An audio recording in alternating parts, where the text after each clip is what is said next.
Hello and welcome back to the MLB DFS Slate breakdown for April 19th. We are here, we're breaking it down. We got a big boy 10-game slate today, and I think it's going to be a fun one. There's definitely some ways to get different, a lot of different pitching options, a lot of different stacks we can consider, and we're going to break it all down. We will do yesterday's slate, the mini game slate, the main slate, the perfect lineups. Then we're going to get into the pitching for today and followed by stacks. But before we get into it, come join us at LineStar. $39.99 per month gets you access to everything we do. All the props, all the DFS. You get it all, one low price for all the sports we cover. We also do have some updates coming down. I know we dropped the Dinger report a couple weeks ago, and we have another big one in the works that should be done very, very soon now. Now, let's get into this slate itself. It is an interesting one. As always, we will start on the perfect lineup. We'll just try and touch on this real quick because it's only 3 games. Good old Papoy went nuts, 46 points. Then we had a Rangers and Tiger stack. You know, nothing too crazy here. And Lone Hicks was the winner with a 4-4 Rangers, Tiger, and the same pitcher. So perfect lineup, not too much different than the winning. Only 19 points difference, which it's usually much further away than that. Now, we go over to DraftKings, the lineup, same pitcher, Tigers and Rangers stack with a winning lineup on DraftKings going to pack our back with Carrasco and Papoy, so same pitchers, and Texas and Tiger stack. So was 4-4 on both sites, which is interesting. Does not happen on both sites very often. But let's get into today's slate and break it down, starting with pitching.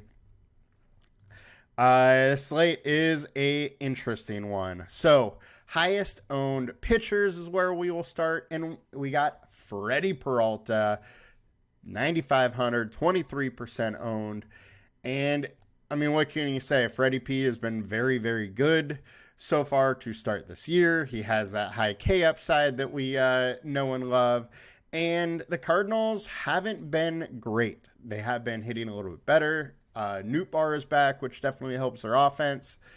All in all, I think Freddie Peralta's in a good spot, though. 3.7 FIP over his last 5.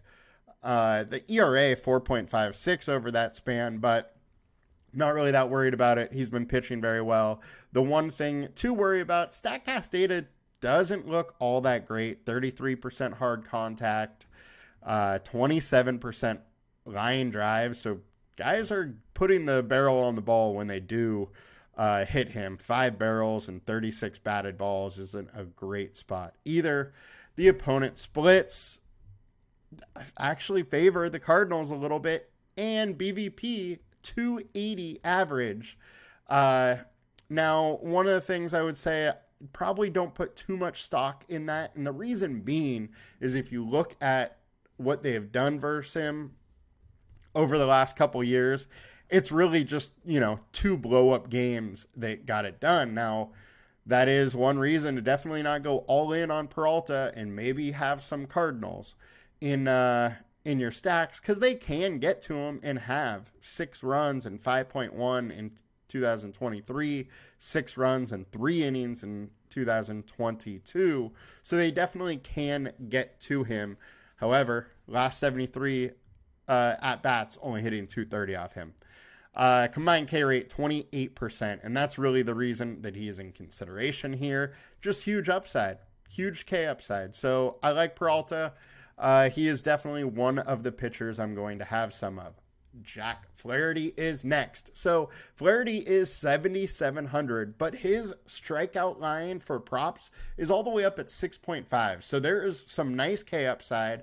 His StatCast data so far to start the year has looked really good. 43% ground balls, 32% fly balls, only 26% hard contact, not that many barreled balls. I think he's in an interesting spot here. And this Twins offense isn't as good as it was to start the year just due to injuries. So I don't mind having some Flaherty. He's cheap. He looks good projection-wise, and the upside is there. He has shown some nice games here. Now, I will also say, with him being high owned, I don't mind having some Minnesota bats in the spot. They faced them only 5 days ago, put up 3 runs, and now Minnesota is at home versus them and seeing him, for the second time within a week. So I do like Flaherty, going to have some, but I also am kind of interested in some of those Minnesota bats. And if you can get to that Tigers bullpen a little bit earlier, maybe you can get to him. Another thing that is interesting, winds blowing out at a decent clip, 13 mile an hour. There's going to be higher gusts. I think they are a little interesting to go with Flaherty. Next, we got Joe Ryan. Now, I would rather take the better pitcher versus the worst offense, and that's what this is. Joe Ryan is in a good spot versus the Tigers, who aren't that great of an offense versus righties. Only a 119 ISO, under a 300 WOBA, 23% K rate. And Joe Ryan averages 41% more fantasy points at home. Personally, I like Joe Ryan more than Peralta in this spot. He is a guy that I'm definitely going to be targeting. However, he did face this Tigers team just last week, just like Flaherty did, and the wind is blowing out. So those things that went against Flaherty also go against Ryan. But I think Ryan is a spectacular pitcher. He has been very good versus Detroit, only hitting 208 and 58 plate attempts with a 39.7% K rate. That's largely because of last game where he struck out 12. I like the spot for Joe Ryan, and I'm probably going to have a decent amount of him, especially if he's coming a little under owned. Next, we got Chris Sale, lefty versus Texas. One of the things I do have to say here is the winds are blowing out towards left. It's over 80 degrees in Atlanta. This is a spot where the ball should bounce off the bat pretty hard, and there is a little bit higher chance of home runs in this spot. Chris Sale can be got.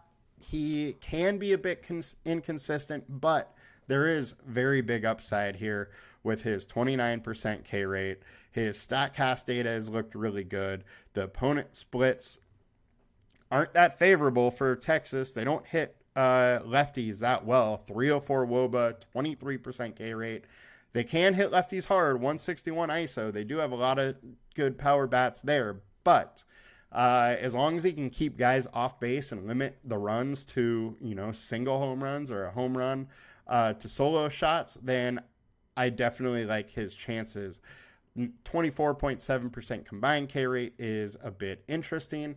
One thing, now this is a very small sample size, but I want to throw it in, 23 plate attempts, only a 13% K rate against these Texas batters. So that is a little bit scary, but we know the upside is there, and I don't mind having some Chris Sale.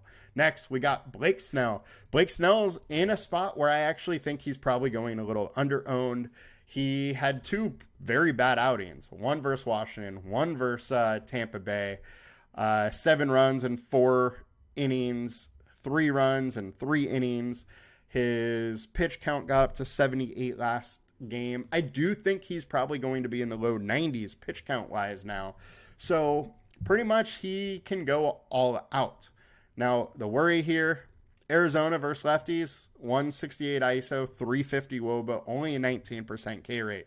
Doesn't look good for Blake Snell, but Blake Snell is very familiar with this offense. In 75 plate attempts, they are hitting 130 off him. 38% K rate. There is major upside here. Blake Snell has almost a 33% K rate over his last 20 starts. He won the Cy Young last year. If his ownership drops a little bit more, he becomes a very, very interesting play at low ownership. He has a giant ceiling. He's done well in Arizona. Don't mind taking some Snellzilla here. Now, today is one of those days where I don't really like too much lower here. I do want to bring up Clark Schmidt just because he pitched pretty well against a good team and hasn't been bad so far to start the year. However, we do need him to work a little bit deeper into the games here. Only has got to, 5.1, 4.1, and 5 innings. We need him to work into the 6 here, but 22% K rate at 7.9K isn't awful, and I am at least a little bit intrigued. His StatCast data looks good. The K rate's only 21%, and opponent team splits 22% K rate. So I am at least intrigued with Clark. Could have a little bit, but won't go overboard. But he was a spot that I just wanted to shout out real quick. And if you really want to get down on the price, I guess you can go with you can go Emerson Hancock. All right. This is the reason here. Seattle is a decent team. It is in Colorado. Colorado is a bad team. Now, the thing here is I know it's very scary when you see that Colorado, the game is in Colorado, but the winds are coming in and it's very cold today. So that's going to negate a little bit of that elevation variance here. But the big thing here is that Colorado strikes out at 27%. So at 6,400, I don't mind taking a couple little shots at Emerson. Definitely would not go overboard on him in this spot in Colorado. But if you need a value guy, I don't mind taking a couple on DraftKings. Would not do it on FanDuel. Now, let's get over to FanDuel here. And high-owned pitchers. We got Joe Ryan. Look, he's my favorite too. Not too surprised there. Next, we got Chris Sale and Blake Snell, followed by Freddie Peralta. So Peralta at 11.2K is only getting 10% ownership, so I'm definitely going to have some Peralta. I will be getting over that 10% here. Flaherty is extremely interesting at 8.8K with, the game only having a 7-run total. Very low run total. 8% owned. I'm extremely intrigued, and he is my favorite low-owned target on FanDuel. Yamamoto, we have seen he has a little bit of an upside. I do worry a little bit the fact that he hasn't gone more than 5 innings. At least his pitch count is up to 91 last game. So he is going to be fully stretched out. This Mets team, split-wise, they're not hitting righties that well. 297 WOBA, 218 average, only a 20% K rate, so that's a minus thing here. But Yamamoto has solid K numbers. 31.8% strikeout rate is very, very interesting. Now he's going to have to limit hard contact. He's been giving up 50% hard contact. But I think as he adjusts more along throughout the season to the MLB game, that number is going to come out. We have him at a 26.1% combined K rate. I expect the Dodgers to win this game against Sean Manaea. I don't mind on FanDuel taking some Yamamoto just because we know the upside is there. If he is able to get a little more efficient, work into the 6th inning, and get a win with his K upside, there's a very possible path to him being a optimal pitcher. So outside of that, probably not going too far down. I do have to shout out Montgomery here just because the Giants aren't good versus lefties. He's at home, only 8,300. I will say that his strikeout line is only 3.5, and he has struggled in the minors. The strikeouts have been in there in the minors, but he's been giving up some runs, giving up some hard hits. So I don't love him, but at 8,300, he's at least in consideration for a guy that we saw, have the ability to get to 50 a lot last year.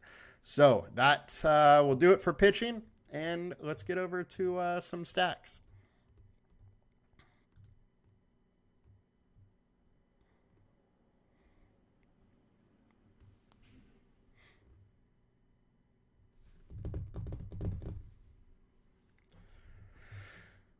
Do, do, do, do.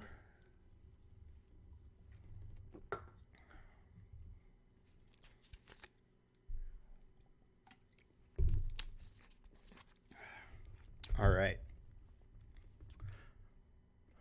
So since we're here, we'll just start here. Highest FIP, Yarel Rodriguez. Now, that's a pretty small sample size, so I wouldn't worry too much about that 5.53, but it is at least something to consider. And I'm definitely in on my Padres again in this spot. They've been hitting the ball very well. Don't mind going that way. Now, let's get over to the highest owned stack. While it is thinking and waiting to pull that up, I'll go over the slate a little bit. Now, the game in Colorado absolutely has the highest game total. But a reminder, the weather is not great in Colorado. Cold, winds blowing in, definitely hurts the ability for that game to go absolutely nuts. So I don't mind, fading Colorado a little bit in this spot. However, if they're low owned, I think you got to have a little bit. All right, so highest owned, we got Baltimore and Toronto coming in high owned. Now, let's jump on to the Toronto stack first. Matt Waldron is the pitcher. He's actually been pitching very, very well this year. Pitched absolutely great in spring training and pretty much made the Padres get him in the lineup because he pitched so well. 3.76 FIP over his last 5 starts. The thing with Waldron is he's a knuckleballer. So sometimes the knuckleball works, sometimes it doesn't. And if it doesn't, that's when Waldron gets hit. So far it's been working. It could work against Toronto or it could not. Very, very hard to project how he's throwing it that day. But with how good he's been, I don't really love the Toronto stacks. One thing, game total is only 8.5 and it's pretty much a pick 'em.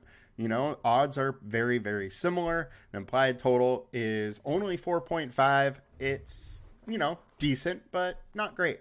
Now, Alec Marsh in this spot versus Baltimore. I absolutely love Baltimore. I'm definitely going to have some Baltimore stacks. 5.21 FIP. The ceiling's there. The value's there. I'm absolutely intrigued with Baltimore. Next, Seattle's popping up a little bit. Dakota Hudson is on the bump. And he's just an average MLB pitcher from what we've seen for the last years. So I don't mind getting there. And you're getting a Coors game with a little less ownership than normal, which is at least intriguing.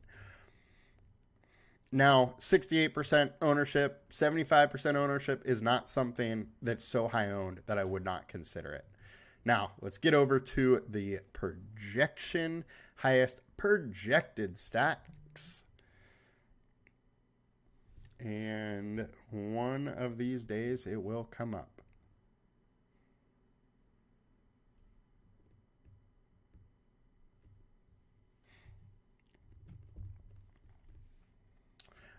So back to, going over the slate. Another game we got to talk about is this Texas versus Braves one. It's in Atlanta. It is warm. It's in the 80s. The winds are slightly blown out. It does absolutely make it a little interesting to try and stack that game. If one of those pitchers gets hit, it becomes interesting. Chris Sale is a very, very good pitcher, but we've seen him be inconsistent at times and give up those big games occasionally. Now, the Atlanta bullpen's very good, so I don't love facing them, but I don't mind having a little bit. I'm going to press projected again because I don't know why it's taken so long. And then on the other side, it's Heaney going, and we know this Braves offense is very good, so I'm absolutely intrigued by that side as well. All right, now, highest projected, we got the Braves. Braves are there. We got Baltimore, and we have Dodgers. I'm glad the Dodgers are popping up. I wanted to talk about them. I actually really like this spot. Sean Manaea has been very, very good this year. I don't want to take anything away from him, but we have seen year after year, he is very, very inconsistent, and he can give up the long ball. So I think it's a pretty interesting spot for Dodger bats. Now, because you're kind of relying on the long ball with him, I don't mind those smaller stacks. You don't necessarily have to go to full 5-man stacks with the Dodgers, but I think 2-3-man stacks of the Dodgers are very, very interesting in this spot. Baltimore we covered. Atlanta we covered a bit. Heaney, he's a decent pitcher, but 4.54 FIP over his last 5, 4.3 over his last 20. Splits look pretty good for the Braves too, so I don't mind going with some Braves there for sure. Colorado's popping up a little bit. I do have to say that Colorado is probably going way under-owned. They can hit righties, and, you know, they strike out a decent amount, but Hancock also isn't great. I mean, he's priced as a value pitcher, so don't mind having some Colorado stacks at low ownership. Now, getting over to value, we will see what else we got here. Jumping back into overview games, this Baltimore KC spot's very interesting. And those are all the higher game total games. Now, value spots. We got the Mets versus Yamamoto. So Yamamoto has struggled a little bit. Doesn't, you know, you don't need to get too crazy to think the Mets could do it. They are a little pesky offense. I don't hate it. Minnesota.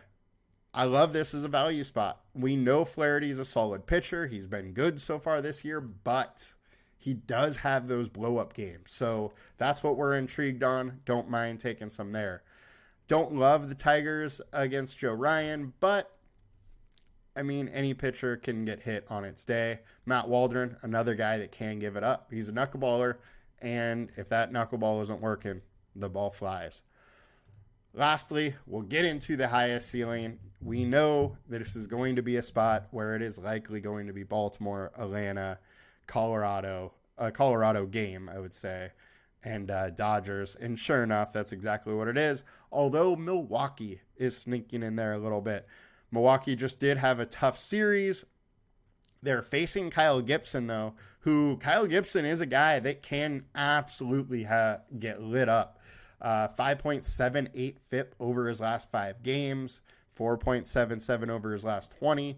He's a bit inconsistent. And when he has his down games, he's good for 7-8 runs at times. So Milwaukee, they've been hitting good all year. Definitely intrigued with them. They also can steal the odd base or two. So I don't mind a little Milwaukee stack. Now, we already did the FIP. So lastly, let's just check in on some spots for bullpen. Atlanta, bad bullpen. Colorado, bad bullpen. Also, 2 of the highest implied total games. So very interesting there. Baltimore, the bullpen in KC has been decent, but whip is high. They're letting guys on base. Seattle's bullpen's good. Mets bullpen is good. New York Yankees.